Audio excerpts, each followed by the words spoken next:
മുൻപത്തേത് വഖഫ് ഭൂമിയായി കണക്കാക്കാനാവില്ലെന്ന് ഹൈക്കോടതി.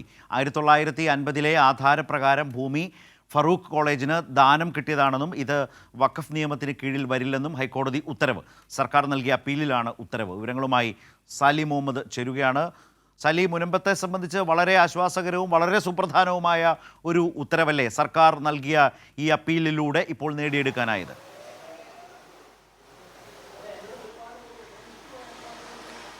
അതായത് ജുഡീഷ്യൽ കമ്മീഷൻ്റെ നിയമനം ചോദ്യം ചെയ്തുകൊണ്ട് ജുഡീഷ്യൽ കമ്മീഷൻ്റെ നിയമനം റദ്ദാക്കിക്കൊണ്ട് ഒരു സിംഗിൾ ബെഞ്ച് ഉത്തരവുണ്ടായിരുന്നു. ആ സിംഗിൾ ബെഞ്ച് ഉത്തരവിന് എതിരെ സർക്കാരിൻ്റെ ഒരു അപ്പീലിലാണ് ഇന്ന് കോടതി ഡിവിഷൻ ബെഞ്ച് ഉത്തരവ് പറഞ്ഞത്. പക്ഷേ ആ ഉത്തരവിൻ്റെ ഭാഗമായി ഒരു കാര്യം കൂടി എഴുതി ചേർത്തിട്ടുണ്ട്. ഈ മുനമ്പത്തേത് വഖഫ് ഭൂമിയായി കണക്കാക്കാനാവില്ല എന്നുള്ളത്. അതിന് കാരണം കോടതി വിലയിരുത്തുന്നത് 1950 ഈ ഭൂമി കൈമാറ്റ ഉടമ്പടി പ്രകാരം അത് കോളേജ് വിദ്യാഭ്യാസ ആവശ്യത്തിനായി ദാനമായി നൽകിയ ഭൂമിയാണ്. നേരെ മറിച്ച് വഖഫ് ആക്ട് പ്രകാരം അത് ദൈവത്തിങ്കൽ സമർപ്പിച്ചു എന്നെഴുതിയാൽ മാത്രമേ അത് വഖഫ് ഭൂമിയായി കണക്കാക്കാനാവൂ എന്നതാണ് കോടതിയുടെ വിലയിരുത്തൽ.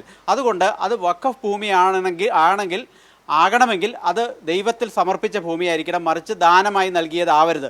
ഇത് ഫറൂഖ് കോളേജിന് താൽക്കാലിക ആവശ്യത്തിന്, വിദ്യാഭ്യാസ ആവശ്യത്തിന് ദാനമായി നൽകിയ ഭൂമിയാണെന്നും അതുകൊണ്ട് ഇത് വഖഫ് ഭൂമിയായി കണക്കാക്കാനാവില്ല എന്നുമാണ് കോടതി വ്യക്തമാക്കിയിരിക്കുന്നത്. പക്ഷേ ഇത് പ്രധാന കേസ് അതായിരുന്നില്ല. പ്രധാന കേസ് ജുഡീഷ്യൽ കമ്മീഷൻ്റെ നിയമനവുമായി ബന്ധപ്പെട്ടായിരുന്നു. അതിൻ്റെ ഉത്തരവിൽ 3ാമത്തെ ഭാഗമായി ഇത് എഴുതി ചേർത്തിരിക്കുക മാത്രമാണ്. അതുകൊണ്ട് ഇത് പൂർണ്ണമായി ഈ വിഷയം പരിഹരിക്കാൻ ഈ ഉത്തരവ് മതിയാകുമെന്ന് തോന്നുന്നില്ല. കാരണം വഖഫ് ട്രിബ്യൂണലിൻ്റെ പരിഗണനയിലാണ് ആ കേസ്. അതിലൊരു അപ്പീൽ വന്നാൽ മാത്രമേ അന്തിമ ഉത്തരവിലേക്ക് ഹൈക്കോടതിക്ക് പോകാൻ കഴിയൂ. പക്ഷേ സർക്കാരിനെയും ആ മുനമ്പ് നിവാസികളെ സംബന്ധിച്ചിടത്തോളം അങ്ങേയറ്റം ആശ്വാസം നൽകുന്നതാണ് എന്ന കാര്യത്തിൽ മുനമ്പത്തെ ജനങ്ങളുടെ വലിയ ആശങ്കയ്ക്ക് നടുവിൽ സർക്കാർ എടുത്ത നടപടികളെല്ലാം നിയമപരമായി ശരിയായിരുന്നു.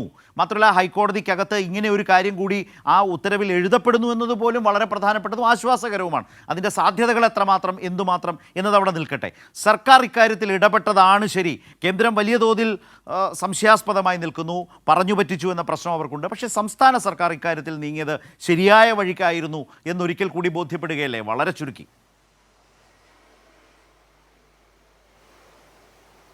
അത് രണ്ട് കാര്യങ്ങൾ സർക്കാരിന് അനുകൂലമായി ഈ വിധിയിലുണ്ട്. ഒന്ന്, സർക്കാരിൻ്റെ നിലപാടാണ് ഇപ്പോൾ വഖഫ് ഭൂമി അല്ല എന്നുള്ള കാര്യം കോടതി ശരിവെച്ചത്. മറ്റൊന്ന്, ജുഡീഷ്യൽ കമ്മീഷൻ്റെ നിയമനം സർക്കാർ നീക്കമായിരുന്നു ഈ പ്രശ്നം പരിഹരിക്കുന്നതിന് വേണ്ടി. പക്ഷേ സിംഗിൾ ബെഞ്ച് നിർഭാഗ്യവശാൽ ആ നീക്കത്തെ തടഞ്ഞു.